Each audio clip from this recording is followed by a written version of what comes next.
नमस्कार दोस्तों, सोमनसी क्लासेस में आपका स्वागत है। तो दोस्तों, आज हम लोग यूपी टीईटी और सीटीईटी स्पेशल कुछ प्रश्नों का अभ्यास करेंगे जो बहुत ही महत्वपूर्ण प्रश्न हैं। और ये प्रश्न हमने ऐसे लिए हैं जो बार बार एग्ज़ाम में पूछे जाते हैं।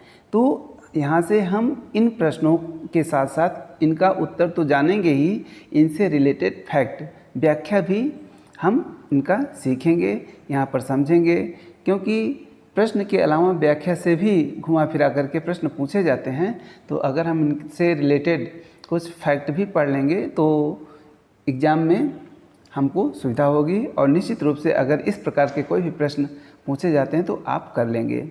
देखिए, अभ्यास बहुत ज़रूरी है। आप जो भी पढ़ें उसके साथ अभ्यास करना ज़रूरी है। इसलिए हम यहाँ पर आपको प्रश्नों के साथ साथ इनकी व्याख्या भी करवाएंगे। तो चलिए हम लोग शुरू करते हैं बिना देरी किए हुए। हमारा पहला प्रश्न है, यहाँ पर जो प्रश्न दिया गया है, निम्नलिखित देशों में कौन सा स्थल अवरुद्ध देश नहीं है। हमको बताना है कि इसमें कौन सा देश ऐसा है जो स्थल अवरुद्ध नहीं है। तो यहाँ पे 4 ऑप्शन हैं। कौन कौन से? अफ़गानिस्तान, लाइबेरिया, लाओस और लग्जमबर्ग। तो यहाँ पर देखिए, अफ़गानिस्तान, लाइबेरिया, लाओस और लग्जमबर्ग 4 देश हैं। इसमें हमको बताना है, ये चीज़ ध्यान देना है। अक्सर गलती हो जाती है, पूछ लेता है कि स्थल अवरुद्ध देश नहीं है, जबकि हम लोग कौन स्थल अवरुद्ध देश है इसमें गलत कर देते हैं। ठीक है, तो यहाँ पे हमको क्वेश्चन को सही से पढ़ना है, उसके बाद ही सही उत्तर देना है। तो यहाँ पे जो अफ़गानिस्तान और लाओस हैं, ये हमारे एशिया के स्थल अवरुद्ध देश हो गए, जबकि जो लग्जमबर्ग है ये हमारा यूरोप का देश है। अतः यहाँ पे जो लाइबेरिया है ये हमारा सही आंसर हो जाएगा। तो लाइबेरिया एक ऐसा देश है जो स्थल अवरुद्ध नहीं है। देखिए, इस प्रश्न की हम व्याख्या भी आपको कराएंगे। तो चलिए यहाँ पे हम व्याख्या भी देख लेते हैं। तो व्याख्या में अफ़गानिस्तान, लाओस ये एशिया के स्थल अवरुद्ध देश हैं, जबकि जो लग्जमबर्ग है यूरोप का स्थल अवरुद्ध देश है। अतः बी ऑप्शन हमारा सही हो जाएगा। ठीक है, चलिए अगला प्रश्न हम लोग देखते हैं। यहाँ पर प्रश्न है, भूगोल में नवनियतिवाद का प्रतिपादन किसने किया था? ऑप्शन ए कुमारी सेम्पुल ने, बी जी टेलर ने, सी रेडजेल ने और डी हटिंगटन ने। तो इसका सही आंसर हो जाएगा बी, जी टेलर ने किया था। अब यहाँ पर नवनियतिवाद आया है, तो यहाँ पर हम लोग कुछ सिद्धांत और उनके प्रतिपादक भी देख लेते हैं। यहाँ पे सिद्धांत और उनके कौन कौन से प्रतिपादक हैं। देखिए, नवनियतिवाद के प्रतिपादक कौन हैं? जी टेलर हैं। श्रेष्ठतम की अतिजीविता चार्ल्स डार्विन का सिद्धांत है। नेचुरल सिलेक्शन भी चार्ल्स डार्विन का सिद्धांत है। पर्यावरणीय नियतिवाद रेडजेल का सिद्धांत है। रुको और जाओ नियतिवाद ग्रिफिथ टेलर का सिद्धांत है। जलवायु वर्गीकरण कोपेन का सिद्धांत है। और सागर नितल प्रसरण हैरी हेस का। महाद्वीपीय विस्थापन वेगनर का। प्लेट विवर्तन सिद्धांत हैरी हेस का। तो यहाँ पर इन सब के साथ ये भी हमारे बहुत ही इम्पॉर्टेंट सिद्धांत हैं, इनको याद रखना है। ठीक है, ये अक्सर एग्जाम में पूछे जाते हैं। ठीक है, तो आप यहाँ पर इनको याद रखिए। अगला प्रश्न है कि निम्नलिखित में कौन संयुक्त अरब अमीरात की राजधानी है? यहाँ पर हमको बताना है कौन यूएई यूनाइटेड स्टेट्स ऑफ अमीरात का राजधानी है। शारजाह, दुबई, अजमान और अबू धाबी। तो इसका सही उत्तर हो जाएगा अबू धाबी, डी। जो डी है यानी अबू धाबी, यह यूएई का राजधानी है। अब इसकी हम व्याख्या देख लेते हैं। यहाँ पर यूएई के बारे में कुछ फैक्ट जान लेते हैं। इसकी राजधानी अबू धाबी है। सबसे बड़ा शहर यूएई का दुबई है। यहाँ की आधिकारिक भाषा अरबी है। यहाँ के जो राष्ट्रपति हैं, राष्ट्रपति कौन हैं? खलीफा बिन जायद अल नाहयान। प्रधानमंत्री मोहम्मद बिन राशिद अल मखतूम। और यहाँ की जो मुद्रा है वह है यूएई दिरहम। तो ये हमारा यूएई के बारे में कुछ फैक्ट हो गया। अब हम लोग अगला प्रश्न देखेंगे। अगला प्रश्न है हमारा, निम्नलिखित में से किसका सुमेल नहीं है। यानी यहाँ पर हमको बताना है कौन सुमेलित नहीं है। यहाँ पर देश और उनके आगे उनकी राजधानी लिखी गई है, तो हमें देखना है कि किस देश की राजधानी सुमेलित नहीं है। जैसे फिजी की राजधानी सुआ होती, सही है। जॉर्ज टाउन की गुयाना होती है। लेबनान की बेरूत होती है। जबकि जो फिनलैंड है, फिनलैंड की ओस्लो राजधानी नहीं होती, अतः हमारा ऑप्शन बी सही हो जाएगा। फिनलैंड की राजधानी क्या होती है? फिनलैंड की राजधानी हेलसिंकी, यहाँ पे याद रखिए, फिनलैंड की राजधानी हेलसिंकी हो जाएगी, अतः यही सुमेलित नहीं है। ठीक है, क्लियर हो गया। अगला क्वेश्चन है हमारा, मैग्नाट रेखा थी। पूछा गया है कि मैग्नाट रेखा थी, यानी मैग्नाट रेखा किन दो देशों के बीच की सीमा रेखा थी, ये चीज़ बताना है। तो यहाँ पे हमारा पहला ऑप्शन है फ्रांस और जर्मनी, दूसरा पूर्वी जर्मनी और पोलैंड, तीसरा अमेरिका और कनाडा, चौथा भारत और अफ़गानिस्तान। भारत और अफ़गानिस्तान के बीच हो नहीं सकती है, अमेरिका और कनाडा की नहीं है, तो ये हमारी जो राजधानी ये मैग्नाट रेखा है जर्मनी और फ्रांस के बीच की सीमा रेखा थी। ठीक है, तो यहाँ पर ऑप्शन ए सही हो जाएगा। अगला क्वेश्चन है, वास्को डिगामा कालीकट पर किस वर्ष में आया। वास्को डिगामा कालीकट किस वर्ष में आया? 1350 एडी, 1498 एडी, 1530 एडी, 1612 एडी। इसका सही आंसर बी हो जाएगा, 1498 एडी। इसका सही ऑप्शन बी हो गया। अगला प्रश्न है, निम्नलिखित महाद्वीपों में किसमें कोई स्थलरुद्ध देश नहीं है। यानी ऐसा कौन सा महाद्वीप है जिसमें कोई भी स्थलरुद्ध देश नहीं है। तो इसका सही उत्तर उत्तरी अमेरिका हो जाएगा। उत्तरी अमेरिका ही एक ऐसा महाद्वीप है जिसमें कोई भी स्थलरुद्ध देश नहीं है। तो आप इसको याद रखिए, बहुत ही इम्पॉर्टेंट प्रश्न है। अगला प्रश्न है, उत्तर कोरिया तथा दक्षिण कोरिया, उत्तर कोरिया और दक्षिण कोरिया की अंतर्राष्ट्रीय सीमा है। यानी उत्तर कोरिया और दक्षिण कोरिया के बीच अंतर्राष्ट्रीय सीमा का क्या नाम है? 25 डिग्री उत्तरी अक्षांश, 38 डिग्री उत्तरी अक्षांश, 33 डिग्री और 48 डिग्री। तो इसका सही उत्तर सी हो जाएगा, 38 डिग्री उत्तरी अक्षांश। 38 डिग्री उत्तरी अक्षांश उत्तर कोरिया और दक्षिण कोरिया की अंतर्राष्ट्रीय सीमा है। ठीक है, अगला क्वेश्चन हमारा है, क्षेत्रफल की दृष्टि से विश्व का सबसे बड़ा, क्षेत्रफल की दृष्टि से विश्व का सबसे बड़ा भू आवेष्टित देश कौन सा है? कांगो प्रजातांत्रिक गणराज्य, कजाकिस्तान, जाम्बिया और नाइजर। तो इसका सही उत्तर हो जाएगा कजाकिस्तान, यानी ऑप्शन बी सही हो जाएगा। कजाकिस्तान क्षेत्रफल की दृष्टि से विश्व का सबसे बड़ा भू आवेष्टित देश है। अगला क्वेश्चन है हमारा, डेटम रेखा क्या है? पहला ऑप्शन है समुद्र तल की क्षैतिज रेखा जिसमें ऊंचाई तथा गहराई की माप होती है। ऑप्शन बी प्राथमिक तथा द्वितीयक आंकड़ों के मध्य। सी अंतर्राष्ट्रीय तिथि रेखा। डी काल्पनिक रेखा जो शून्य देशांतर पर है। तो इसका सही आंसर हमारा ए हो जाएगा, समुद्र तल की क्षैतिज रेखा जिसमें ऊंचाई तथा गहराई की माप होती है उसको डेटम रेखा कहते हैं। ठीक है, अगला क्वेश्चन है हमारा, ब्यूफोर्ट स्केल पर, देखिए बहुत ही इम्पॉर्टेंट प्रश्न है, very very important. Beaufort scale पर ब्यूफोर्ट कोड 12 अधिसूचित करता है। किसको अधिसूचित करता है? शांत पवन को, झंझावात को, हरिकेन को और तूफान को। तो इसका सही आंसर सी हो जाएगा, हरिकेन को। अब इसका हम व्याख्या देख लेते हैं। यानी जो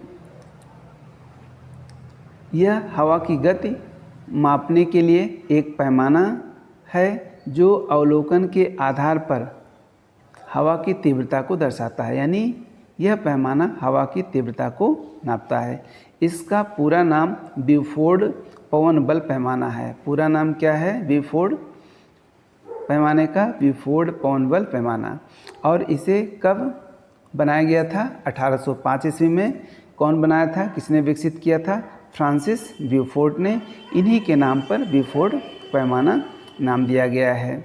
यह 12 स्तरों यानी 0 से लेके 12 स्तरों में विभाजित है। 0 का अर्थ होता है शांत और 12 का अर्थ होता है तूफान। ठीक है, तो ये हमारा ब्यूफोर्ड पवन बल पैमाना के बारे में एक्सप्लेनेशन व्याख्या हो गई, समझ में आ गया। अब इससे रिलेटेड जितने भी पॉइंट होंगे आप निश्चित रूप से कर लेंगे। अगला क्वेश्चन है, निम्नलिखित में कौन सा स्थल रुद्ध देश फ्रांस, जर्मनी और बेल्जियम की सीमा के बीच में है? यानी ऐसा कौन सा देश है जो फ्रांस, जर्मनी और बेल्जियम की सीमाओं के बीच में स्थित है? तो यह है हमारा स्विट्ज़रलैंड। कौन सा ऑप्शन? ए। ऑप्शन ए सही हो जाएगा, स्विट्ज़रलैंड हो जाएगा। ठीक है, समझ में आ गया। अगला क्वेश्चन है, पवन की गति। पवन की गति निम्नलिखित में से किस यंत्र से मापी जाती है? पहला ऑप्शन बैरोमीटर, दूसरा विंडवेन, तीसरा एनीमोमीटर और चौथा है रोटामीटर। तो इसका सही आंसर हो जाएगा सी, एनीमोमीटर। एनीमोमीटर से पवन की गति को मापा जाता है। और यहाँ पे कौन कौन से हैं इनकी व्याख्या हम देख लेते हैं। यहाँ पर व्याख्या बैरोमीटर, देखिए बैरोमीटर से वायुमंडल के दाब को मापा जाता है। इसका आविष्कार किसने किया था? टॉरिसेली ने किया था। विंडवेन से हवा की दिशा मापी जाती है। यह बताता है कि हवा किस दिशा में बह रही है, जैसे कि उत्तर, दक्षिण, पूर्व या पश्चिम दिशा में। एनीमोमीटर, इससे हवा की गति मापा जाता है। और रोटामीटर, चौथा है हमारा रोटामीटर। रोटामीटर से क्या नापते हैं? रोटामीटर से तरल पदार्थ और गैसों की प्रवाह दर मापी जाती है। रोटामीटर से तरल पदार्थ और गैसों की प्रवाह दर नापी जाती है। ये इम्पॉर्टेंट है, कभी भी एग्जाम में पूछा जा सकता है, आप इसको माइंड में रखिए। अगला क्वेश्चन है हमारा, समान सूर्यातप। समान सूर्यातप को व्यक्त करने वाली रेखाएं क्या कहलाती हैं? आइसोबार, आइसोहाइड्स, आइसोहेल और कंटूर। तो यहाँ पर इसका आंसर हो जाएगा आइसोहेल। समान सूर्यातप को व्यक्त करने वाली रेखा को आइसोहेल कहा जाता है। अब यहाँ पे हम इनकी व्याख्या देख लेते हैं। इनकी व्याख्या है, आइसोबार, आइसोबार समदाब को दर्शाने वाली रेखा होती है। आइसोहाइड्स समान वर्षा वाले स्थानों को दर्शाने वाली रेखा होती है। आइसोहेल सूर्यातप के समान अवधि वाले स्थानों को मिलाने वाली रेखा होती है। और कंटूर्स, कंटूर्स क्या होती है? समुद्र तल से उच्चावच की समान ऊंचाई एवं आकार दर्शाने वाली रेखा कंटूर्स होती है। ठीक है, तो यहाँ पर देखिए हमने बहुत अच्छे से प्रश्नों को तैयार किया है और इनका एक्सप्लेनेशन भी बहुत सटीक टू द पॉइंट बता रहे हैं। तो अगर आप इनको माइंड में रखेंगे तो निश्चित रूप से सफलता आपको मिलेगी, आप सफल होंगे। बस आपको रेगुलर अभ्यास करना है, क्योंकि कहा गया है ना, करत करत अभ्यास से जड़मति होत सुजान। अगर आप प्रतिदिन अभ्यास करेंगे, 10 क्वेश्चन का ही अभ्यास करेंगे तो आपको निश्चित रूप से सफलता मिलेगी। इसलिए आप हमारे साथ जुड़े रहिए, मैं आपको प्रतिदिन अभ्यास करवाऊँगा। अगला क्वेश्चन है, अगला प्रश्न है हमारा, ओक्टास मापनी। ओक्टास मापनी का प्रयोग निम्नलिखित में से किसके मापने के लिए किया जाता है? वायुमंडलीय आर्द्रता, ओस जमाव का स्तर, मेघाच्छादन की मात्रा, सौर प्रकाश की मात्रा। तो इसका सही उत्तर हो जाएगा सी, मेघाच्छादन की मात्रा। तो ओक्टास मापनी क्या होता है, इसके बारे में हम लोग डिटेल जान लेते हैं। तो ओक्टा मापी मेघाच्छादन यानी बादलों की मात्रा, बादलों की मात्रा मापने की एक इकाई है जो आकाश के 8वें हिस्से पर आधारित है। इसका उपयोग आसमान में बादलों के आवरण की मात्रा को दर्शाने के लिए किया जाता है। यानी ये जो स्केल है 0 से लेके 8 तक विभाजित है, जहाँ पर 0 का जो अर्थ होता है, 0 आगटा का मतलब होता है साफ आसमान, ठीक है। और 8 आक्टा का मतलब होता है पूरी तरह से बादल छाए रहना, पूरी तरह से बादल छाए रहना। अगला क्वेश्चन है आइसोहेल, आइसोहेल रेखाओं द्वारा क्या प्रदर्शित किया जाता है?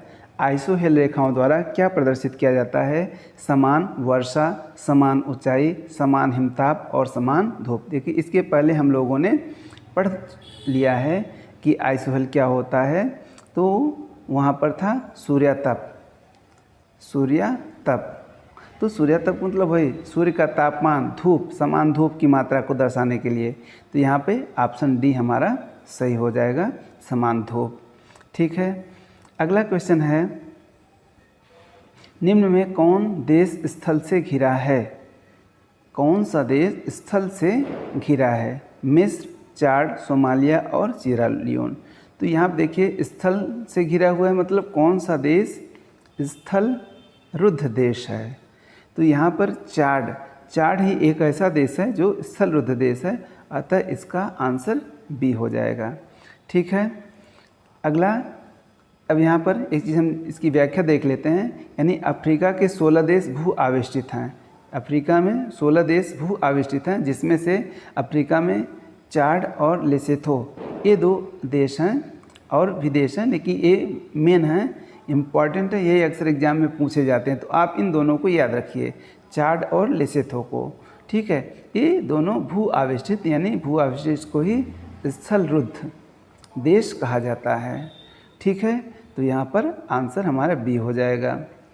अगला क्वेश्चन है निम्नलिखित में कौन सा युग्म सुमेलित नहीं है? कौन सा युग्म सुमेलित नहीं है पूछा, इसमें पूछा जा रहा है कौन सुमेलित नहीं है। बुडापेस्ट, यानी यहाँ पर वही चीज़ लिखा हुआ है, इसके पहले भी जो हम एक प्रश्न कर चुके, देश और उसकी राजधानी, ठीक है। तो यहाँ पर बुडापेस्ट की राजधानी हंगरी सही है, किंशासा जायरे भी सही है, और नैरोबी केन्या, केन्या की राजधानी है, ये भी सही है। इसलिए हमारा ऑप्शन यही डी हो जाएगा, यही सही सुमेलित नहीं है, क्राइस्टचर्च न्यूजीलैंड। अगला क्वेश्चन है निम्नलिखित में कौन सा शहर किसी देश की राजधानी नहीं है?